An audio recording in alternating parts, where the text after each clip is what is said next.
Hello students, last class में हमने Rutherford model के इंट्रोडक्शन की बात करी थी। आज हम उनके एक्सपेरिमेंट को और डिटेल में समझेंगे। रदरफोर्ड, जिनका पूरा नाम अर्नेस्ट रदरफोर्ड था और उनको फादर ऑफ न्यूक्लियर फिजिक्स भी कंसिडर किया जाता है, उन्होंने जो अपना फेमस एक्सपेरिमेंट किया था, हमने कहा कि उसका नाम क्या है, एल्फा पार्टिकल स्कैटरिंग एक्सपेरिमेंट या फिर गोल्ड फॉयल एक्सपेरिमेंट। तो इसमें जो दोनों चीज़ें थी वो हमने लास्ट क्लास में समझा था कि एल्फा पार्टिकल्स क्या होते हैं और उन्होंने गोल्ड फॉयल ही क्यों यूज़ करी थी अपने एक्सपेरिमेंट के लिए। तो एल्फा पार्टिकल को हम बोलते हैं डबली चार्ज हीलियम आयंस, यानी हीलियम के आयंस जिनके ऊपर 2 पॉजिटिव चार्ज होगा और जो मास होगा एल्फा पार्टिकल का वो होता है 4 AMU या 4 एटॉमिक मास यूनिट, राइट। और गोल्ड फॉयल उन्होंने क्यों यूज़ करी थी? क्योंकि गोल्ड मेटल जो है, मेटल की तो प्रॉपर्टी होती है वो होती है मैलिएबिलिटी की। Malleability means that they can be beaten into thin sheets. तो गोल्ड एक ऐसी मेटल है जिससे बहुत ही थिन शीट प्रिपेयर की जा सकती है। उन्हें अपने एक्सपेरिमेंट के लिए थिनेस्ट पॉसिबल शीट चाहिए थी, जो निकल के आया कि सिर्फ गोल्ड के साथ ही बन सकती है। तो उन्होंने गोल्ड की फॉयल यूज़ करी और गोल्ड की फॉयल पे उन्होंने एल्फा पार्टिकल्स को बम्बार्ड किया। बम्बार्ड करने का मतलब है उन्होंने बहुत सारे alpha particle, fast moving particles को फॉल कराया गोल्ड की फॉयल के ऊपर और कुछ ऑब्जर्वेशंस निकल कर आए। हमें वही ऑब्जर्वेशंस को समझना है और फिर उन ऑब्जर्वेशन से क्या कंक्लूजन निकला। तो अर्नेस्ट रदरफोर्ड और उनके स्टूडेंट्स की टीम ने ये एक्सपेरिमेंट किया था। अर्नेस्ट रदरफोर्ड खुद जे थॉमसन के स्टूडेंट रहे हैं और इससे पहले जो हमने थॉमसन का मॉडल की बात करी थी, उस थॉमसन के मॉडल को जे थॉमसन ने भी बहुत स्ट्रांगली सपोर्ट किया था। तो हम इसी को ही आगे कंटिन्यू करते हैं और पहले हम देखते हैं कि किस तरह से उनका एक्सपेरिमेंट, जो अल्फा पार्टिकल स्कैटरिंग एक्सपेरिमेंट है, वो किस तरह से हम रिप्रेजेंट करें। ये डायग्रामेटिक रिप्रेजेंटेशन है scattering of alpha particles on gold foil. ये जो एक सर्कल बना रखा है ये सिर्फ एक गोल्ड के एटम को रिप्रेजेंट कर रहा है। तो ये गोल्ड का एटम है। बेसिकली उन्होंने गोल्ड फॉयल के ऊपर एल्फा पार्टिकल्स, ये सारे के सारे यहाँ पे जो रिप्रेजेंट किए हमने रेज, ये एल्फा पार्टिकल्स हैं। तो गोल्ड फॉयल के ऊपर उन्होंने एल्फा पार्टिकल्स को बम्बार्ड किया था। तो उस गोल्ड फॉयल में बहुत सारे एटम्स होंगे। यहाँ पे हमने एक एटम लेके उस एक्सपेरिमेंट की बात करी है। तो ये एल्फा पार्टिकल्स हैं, ये जितने इधर ले रखे हैं हमने, ये हमारे हैं एल्फा पार्टिकल्स। और एल्फा को हम कैसे रिप्रेजेंट करते हैं, ये सिंबल होता है एल्फा के लिए। तो ये हैं एल्फा पार्टिकल्स जो फास्ट मूविंग पार्टिकल्स होते हैं और हमने कहा क्या होते हैं, डबली चार्ज्ड हीलियम आयंस, यानी हीलियम के ऊपर 2 पॉजिटिव चार्ज आ जाएगा और पॉजिटिवली चार्ज है। ये भी इंपॉर्टेंट है कि अल्फा पार्टिकल्स जो होते हैं वो पॉजिटिवली चार्ज होते हैं। तो शुरू करते हैं कि क्या रहा उनके एक्सपेरिमेंट में। उन्होंने अल्फा पार्टिकल्स को गोल्ड फॉयल के ऊपर बम्बार्ड किया, उसकी स्कैटरिंग करी। गोल्ड फॉयल के अंदर बहुत सारे गोल्ड के एटम थे, यहाँ पे हमने एक एटम लिया है। अब एक्सपेरिमेंट होता है तो उसमें 2 चीज़ें होती हैं। नंबर 1 ऑब्जर्वेशंस, कि कुछ चीज़ें ऑब्जर्व करी जाती हैं, और नंबर 2 कंक्लूजन्स। वो जो ऑब्जर्वेशंस थे वहाँ पे उस एक्सपेरिमेंट से, उससे रदरफोर्ड और उनकी स्टूडेंट्स की टीम ने क्या कंक्लूजन्स निकाले। तो सबसे पहले हम ऑब्जर्वेशंस की बात करते हैं। तो ऑब्जर्वेशंस में ये था कि जब उन्होंने अल्फा पार्टिकल को स्कैटर किया गोल्ड फॉयल के ऊपर, तो उन्होंने ये चीज़ देखी कि most of the alpha particles went straight. ये आपको सीधी लाइन दिख रही होगी और ये एरो बना रखा है, एरो का हेड इधर से अल्फा पार्टिकल चला और ये बिल्कुल सीधा निकलता चला गया। और पहला ऑब्जर्वेशन आया most of the alpha particle, यानी उन्होंने जितने भी अल्फा पार्टिकल्स लिए थे उसमें से ज़्यादातर क्या हुए, दे वेंट स्ट्रेट। तो पहला ऑब्जर्वेशन उनके एक्सपेरिमेंट का है, number 1, most of the alpha particles went straight. Second जो ऑब्जर्वेशन उन्होंने देखा कि very few deflected from its path through some angle, यानी कुछ अल्फा पार्टिकल्स जो थे वो जब यहाँ से देखिए इन्होंने बम्बार्ड किया, ये एरो ऐसे चल रहा है और ये क्या हुआ, एटम में आके ये एक सर्टेन एंगल से डिफ्लेक्ट कर गए, मुड़ गए, अपने पाथ से टर्न हो गए, डिफ्लेक्ट हो गए या मुड़ गए। ये इधर से आ रहे थे, इधर टर्न हो गए, और ये जो अल्फा पार्टिकल्स हैं ये इधर की तरफ डिफ्लेक्ट हो गए। तो हम एरो का हेड बना रहे हैं कि ये डिफ्लेक्शन हो रहा है। कोई एक एंगल से ये अल्फा पार्टिकल्स जो हैं वो डिफ्लेक्ट कर जाएंगे, कोई एक स्मॉल एंगल से ये अल्फा पार्टिकल्स अपने पाथ से डिफ्लेक्ट कर जाएंगे, टर्न हो जाएंगे, मुड़ जाएंगे, स्ट्रेट नहीं जा रहे हैं। ये दूसरा ऑब्जर्वेशन था उनके एक्सपेरिमेंट का। अब देखिए, एक एटम को हमने रिप्रेजेंट किया है और जब अल्फा पार्टिकल्स दिखाए हैं तो ब्लैक से 3 दिखाए हैं। 3 इसलिए कि most of the alpha particles की हम बात कर रहे हैं। फिर रेड से जो डिफ्लेक्शन शो कर रहे हैं वो ये रेड से बने हुए हैं, और ये अगर हमने 3 लिए हैं तो ये सिर्फ 2 ही लिए हैं, और 2 इसीलिए हैं क्योंकि some of the alpha particles हम बोल रहे हैं, most of the alpha particle went straight, some of the alpha particles deflected from their path through some angle. तो हमने 2 दिखाए क्योंकि कुछ कम थे। और जो तीसरा बहुत ही इंटरेस्टिंग ऑब्जर्वेशन निकल के सामने आया, जिसने पूरी तरीके से क्या किया, थॉमसन के मॉडल को चैलेंज किया, और वो ये था कि वेरी वेरी फ्यू, बल्कि इसको इस तरह से लिखा जाता है कि आउट ऑफ 12,000 जस्ट 1 पार्टिकल और अल्फा रे रीबाउंड ऑन इट्स पाथ, यानी जिस पाथ पे वो गई थी उसी पाथ पे वो वापस आ गई, जिसको हमने कुछ इस तरह से दिखाया है ताकि आपको रिबाउंड समझ में आए कि इस तरह से गई और ऐसे ये वापस हो गई। एक्चुअली इसको हम ऐसे भी दिखा सकते थे कि हम ये रे बनाते, एक सिंगल रे बनाते, और जिस ऐसे ये जा रही है और फिर यहाँ पे किसी चीज़ से टकरा रही है, वो तो कंक्लूजन में निकला था, और इसी पाथ पे वापस हो रही है। तो 2 तरीके से हम दिखा सकते हैं, आइदर हम एक सिंगल लाइन बना दें और उस पर ये दोनों एरो दिखा दें कि इस तरह से गई और इधर से वापस आई, और या फिर अगर हमें रिबाउंड दिखाना है तो हमने ये दिखाया कि इस तरह से गई और ये ऐसे टर्न हो गई, जिसको हम बोलते हैं रिबाउंड, राइट। और ये क्या था, रेशियो क्या था कि out of 12,000 just 1 rebound on its path, यानी जितने एंगल से गई और उसी एंगल से वो वापस आ गई। तो ये 3 बहुत ही इंपॉर्टेंट ऑब्जर्वेशन थे उनके एक्सपेरिमेंट के। फिर से रिवाइज करते हैं। पहला ऑब्जर्वेशन क्या था, most of the alpha particle went straight, most of the alpha particle went straight, ये पहला ऑब्जर्वेशन है। Very few deflected from its path through some small angle, and out of 12,000 just 1 alpha particle or alpha ray rebound on its path or original path. So these are the very famous, very important observations of this famous alpha particle scattering experiment.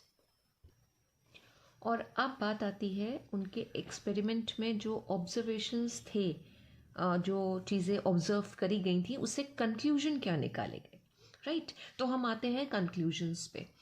3 observations थे और हमने यहाँ पे 3 ही conclusion लिखे हुए हैं, वो 3 conclusion हमें डिस्कस करना है। हम सबसे पहले जो पहला ऑब्जर्वेशन था कि most of the alpha particles went straight through the gold atoms और गोल्ड फॉइल, हम उसकी बात करते हैं कि मेजॉरिटी अल्फा पार्टिकल्स की एकदम सीधे क्यों निकल गई, कोई भी डिफ्लेक्शन नहीं शो किया, कोई भी रिबाउंड शो नहीं हुआ, सारे के सारे अल्फा पार्टिकल्स बिल्कुल स्ट्रेट निकलते चले गए, जिस एंगल पे थे उसी एंगल से। तो उसके लिए हमने बात करी, फर्स्ट कंक्लूजन की कि since most of the alpha particles pass straight through the gold foil without any deflection, and it shows that there is a lot of empty space in the atom. तो अगर alpha particles कोई भी deflection show नहीं कर रहे हैं, बिल्कुल सीधे निकल रहे हैं, इसका मतलब जो एटम है वो हॉलो है, उसके अंदर बहुत सारा एम्प्टी स्पेस है, और वो अल्फा पार्टिकल्स इसीलिए बिल्कुल सीधे निकले जा रहे हैं। दूसरा क्या था ऑब्जर्वेशन कि some of the alpha particles deflected from their path through some angle, right. अब उसका कंक्लूजन उन्होंने क्या निकाला, अगर अल्फा पार्टिकल्स डिफ्लेक्शन शो कर रहे हैं, मुड़ रहे हैं, तो इसका मतलब क्या हुआ कि एटम के अंदर कहीं ना कहीं पॉजिटिव चार्ज प्रेजेंट है, और अल्फा पार्टिकल्स भी हमारे क्या हैं, पॉजिटिवली चार्ज रेज हैं, बेसिकली पॉजिटिवली चार्ज पार्टिकल्स हैं, और सेम चार्जेस हमेशा रिपल्शन शो करते हैं। तो अगर ये अल्फा रेज अपने पाथ से डिफ्लेक्ट हो रही हैं, राइट? तो इसका मतलब है that there is a centre of positive charge in the atom which repels the positively charge alpha particles. तो दो ऑब्जर्वेशन के एक्सप्लेनेशन या कंक्लूजन्स आ गए कि atom is hollow, atom has a lot of empty space, और जो Thompson ने कहा था कि पॉजिटिव चार्ज जो है वो पूरा जो एटम है वो स्फेरिकल इन शेप होता है, जो हमने यहाँ पे बनाया भी है। थॉमसन ने कहा था कि जो पॉजिटिव चार्ज है वो पूरा इस स्फेयर के ऊपर डिस्पोज होता है, राइट? लेकिन इनके एक्सपेरिमेंट से ये चीज़ निकल के आई कि पॉजिटिव चार्ज पूरे में नहीं है। एज यू कैन सी, अगर अल्फा पार्टिकल सीधे जा रहे हैं इसका मतलब वो कहीं पॉजिटिव से टकरा नहीं रहे हैं, वो सेंटर के आसपास कहीं पॉजिटिव से टकरा रहे हैं, और जब positively charge rays positive charge के साथ टकराती हैं तो फिर क्या होता है, रिपल्शन होता है, और रिपल्शन की वजह से वो क्या हो रहे हैं, अपने एंगल से डिफ्लेक्ट हो रहे हैं, अपना पाथ को वो चेंज कर रहे हैं। तो दो ऑब्जर्वेशन के एक्सप्लेनेशन हमारे पास आ गए। अब तीसरे ऑब्जर्वेशन की बात करते हैं कि वेरी वेरी फ्यू, यानी कि जस्ट 1 आउट ऑफ 12,000 रिबाउंड हो गया अपने पाथ से। अब कोई भी चीज़ अगर रिबाउंड हो रही है इसका मतलब वो किसी एक हार्ड ऑब्जेक्ट के साथ टकरा रही होगी, राइट? अल्फा पार्टिकल्स हैं, उनकी पेनिट्रेटिंग पावर भी है, फास्ट मूविंग भी है, बट स्टिल क्या हो रहा है, वो किसी चीज़ से टकरा रही हैं और वापस अपने पाथ पर आ रही हैं। अब वो जिस चीज़ से टकरा रही थी उसी चीज़ की ही डिस्कवरी रदरफोर्ड के एक्सपेरिमेंट के साथ हुई, और वो था न्यूक्लियस। और न्यूक्लियस जो है वो अपने आप में बहुत ही हार्ड और डेंस होता है और बहुत ही स्मॉल इन साइज भी होता है। तीन ये प्रॉपर्टीज हैं कि that nucleus is very small, nucleus is hard, nucleus is dense, और ये तीनों न्यूक्लियस की प्रॉपर्टीज रदरफोर्ड के एक्सपेरिमेंट के साथ ही आई थी। तो जो तीसरा ऑब्जर्वेशन था उसका कंक्लूजन क्या है हमारे पास, उसको हम रीड करते हैं कि a very very few alpha particles were turned back और rebound on its original path. This shows that the centre, और सेंटर क्या है, nucleus, is very hard and dense. और स्मॉल कैसे निकल के आया, स्मॉल इससे निकल के आया कि इतने सारे अल्फा रेज यानी 12,000 अल्फा रेज में से जस्ट एक को वो ऑब्जर्व कर पाए कि वो रिबाउंड हो रहा है। इसका मतलब वो न्यूक्लियस बहुत छोटा है साइज में, अगर वो बड़ा होता तो बहुत सारे पॉसिबिलिटी थी कि बहुत सारे अल्फा पार्टिकल्स रिबाउंड होते, लेकिन बहुत कम अल्फा पार्टिकल्स रिबाउंड हो रहे हैं। It means that what nucleus is very small in size.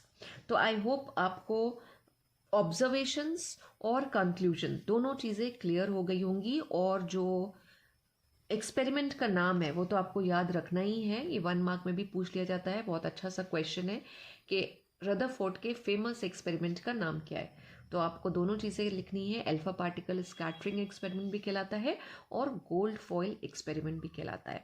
और फिर हुआ क्या, अभी तक यानी रदरफोर्ड के जब एक्सपेरिमेंट्स चल रहे थे 1909 में इन्होंने अपना ये मॉडल प्रेजेंट किया था, या ये कहें अपना एक्सपेरिमेंट परफॉर्म किया था, और उसके बाद उन्होंने मॉडल को प्रेजेंट किया कि एक एटम का स्ट्रक्चर या उसका इनसाइड स्ट्रक्चर या उसमें इलेक्ट्रॉन प्रोटॉन का जो अरेंजमेंट है वो किस तरह का होता है, वो चीज़ें बाद में आई। तो अभी तक जब ये एक्सपेरिमेंट रदरफोर्ड के चल रहे थे तो थॉमसन के मॉडल को ही आइडियल मॉडल समझा जाता था। यही समझा जाता था कि जो थॉमसन ने प्रेजेंट किया है एक एटम का मॉडल, कुछ कुछ एटम वैसा ही होता है।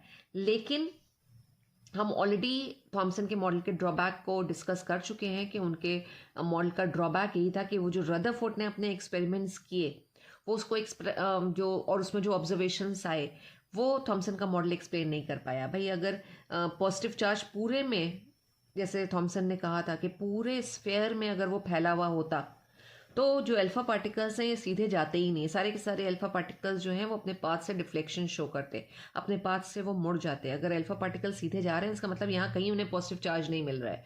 पॉजिटिव चार्ज कहाँ पे मिल रहा है, सेंटर के आसपास मिल रहा है। ये न्यूक्लियस जो होता है आज की डेट में हमें पता भी है कि न्यूक्लियस जो है वो पॉजिटिवली चार्ज होता है। तो जब ये अल्फा पार्टिकल्स न्यूक्लियस के आसपास से गुजरते हैं तो पॉजिटिव चार्ज न्यूक्लियस है, पॉजिटिव चार्ज अल्फा पार्टिकल्स पे भी है, दोनों में सेम चार्ज होने की वजह से रिपल्शन होगा और अल्फा पार्टिकल्स जो हैं वो डिफ्लेक्ट कर जाएंगे।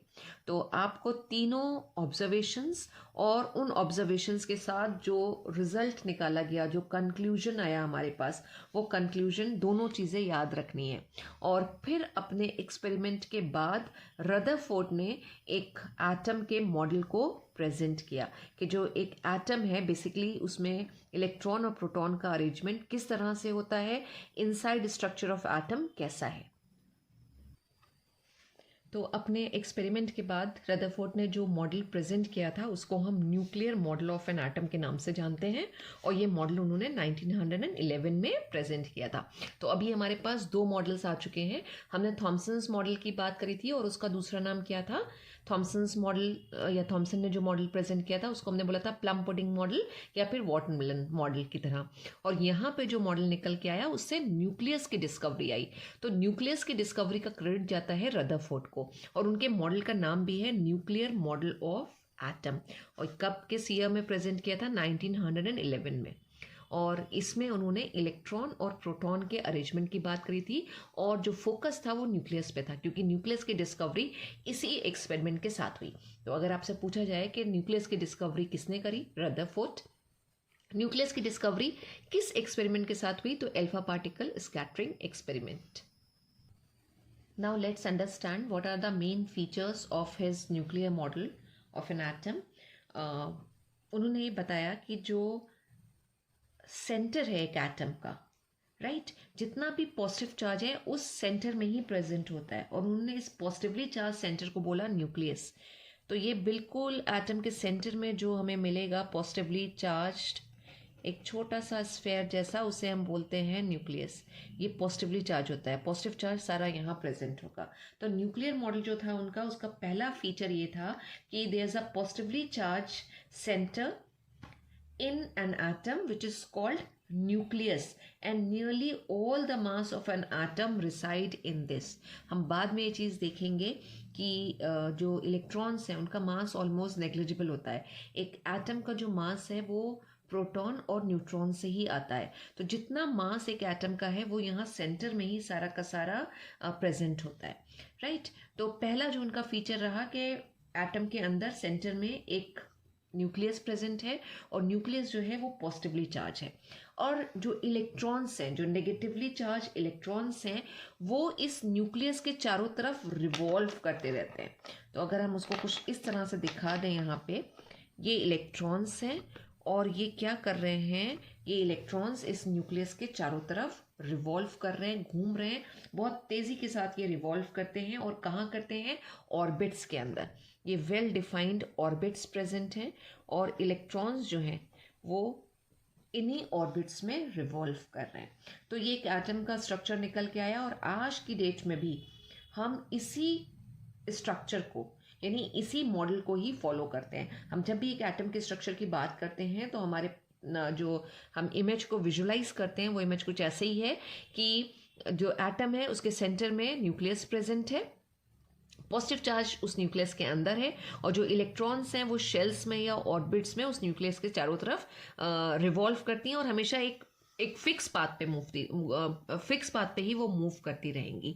यानी जो पाथ है वो वेल डिफाइंड होता है। ऐसा नहीं कि इलेक्ट्रॉन यहाँ है तो फिर यहाँ निकल के चला जाए, ऐसा नहीं है। वो एक वेल डिफाइंड पाथ पे ही मूव करती रहेंगी। ये अलग बात है कि थोड़ा बहुत चेंजेस आगे जाके आए थे, लेकिन अगर हम बेस बोले कि एक एटम का बेसिक स्ट्रक्चर, जिसमें बाद में और सारे एक्सपेरिमेंट्स हुए और थोड़े चेंजेस भी हुए, लेकिन जो एक बेसिक स्ट्रक्चर है, जो एक बेस है, वो ये रदरफोर्ड का न्यूक्लियर मॉडल ही है। और अगर हम थर्ड फीचर की बात करें कि उनके मॉडल का एक थर्ड फीचर क्या है, तो यू कैन सी हमने एटम का ये साइज बनाया है, ये स्फेयर है, और जो न्यूक्लियस बनाया है उसके कंपैरेटिवली हमने बहुत छोटा बनाया है। जो थर्ड फीचर निकल के आया है वो निकल के आया है कि जो साइज था न्यूक्लियस का वो बहुत ही छोटा होता है जब हम पूरे साइज से कंपेयर करते हैं। यानी एटम के पूरे साइज से हम जब कंपेयर करेंगे तो जो न्यूक्लियस का साइज होगा वो बहुत ही कम होगा। तो थर्ड फीचर जो है वो है the size of the nucleus is very small as compare to the size of the atom. तो उनके एक्सपेरिमेंट से जो हमें आइडिया मिला, जो हमें गिफ्ट मिला, वो क्या मिला, न्यूक्लियस का कंसेप्ट निकल के आया। और न्यूक्लियस को हम किस तरह से डिफाइन कर सकते हैं कि nucleus is a small positively charged part at the center of an atom. And who discovered this positively charged nucleus? The name is Ernest Rutherford, and he got Nobel Prize for his discovery also. और nucleus में जब उन्होंने बात करी थी, यानी एक चीज़ और अगर क्लियर करें कि जो अर्नेस्ट रदरफोर्ड का ओरिजिनल मॉडल था उसमें न्यूट्रॉन्स की कोई बात नहीं हुई थी। और उसका रीज़न क्या है, न्यूट्रॉन की डिस्कवरी बहुत बाद में हुई है। 1932 में जेम्स चैडविक ने न्यूट्रॉन्स को डिस्कवर किया था। चैडविक साइंटिस्ट का नाम है, उन्होंने डिस्कवर किया था 1932 में। और यहाँ पे अर्नेस्ट रदरफोर्ड ने अपना मॉडल कब प्रेजेंट किया है? 1911 में, यानी बहुत साल बाद न्यूट्रॉन का कंसेप्ट हमारे पास आया। तो जब रदरफोर्ड ने अपना ओरिजिनल मॉडल दिया था उसमें कहीं पे भी न्यूट्रॉन की बात नहीं हुई थी। बाद में मॉडिफिकेशन किया गया, उनके मॉडल को थोड़ा सा इम्प्रूव किया गया और ये कहा गया जब न्यूट्रॉन की डिस्कवरी हो गई उसके बाद की बात है कि जो न्यूट्रॉन्स हैं वो भी कहाँ प्रेजेंट होते हैं? न्यूक्लियस के अंदर प्रेजेंट होते हैं। तो आज की डेट में भी जो हम मॉडल हमने कहा हम फॉलो कर रहे हैं उसका बेस यही है कि एक एटम के जब हम स्ट्रक्चर की बात करते हैं तो जो स्ट्रक्चर निकल के आता है वो यही है कि एक एटम है जो स्फेरिकल इन शेप है, उसके सेंटर में न्यूक्लियस होता है और न्यूक्लियस के अंदर प्रोटॉन्स और न्यूट्रॉन्स प्रेजेंट होते हैं। और प्रोटॉन्स और न्यूट्रॉन्स को हम क्या कहते हैं? उसके लिए हम एक वर्ड और यूज करते हैं, न्यूक्लियॉन्स। न्यूक्लियॉन्स, न्यूक्लियॉन्स हैं क्या? न्यूक्लियॉन्स हैं प्रोटॉन्स प्लस न्यूट्रॉन्स। लेकिन रदरफोर्ड ने अपने ओरिजिनल मॉडल में न्यूट्रॉन की कोई बात नहीं की थी। क्यों? क्योंकि न्यूट्रॉन तब तक डिस्कवर ही नहीं हुए थे। So dear students, this is about Rutherford's model of an atom. Thank you so much, students.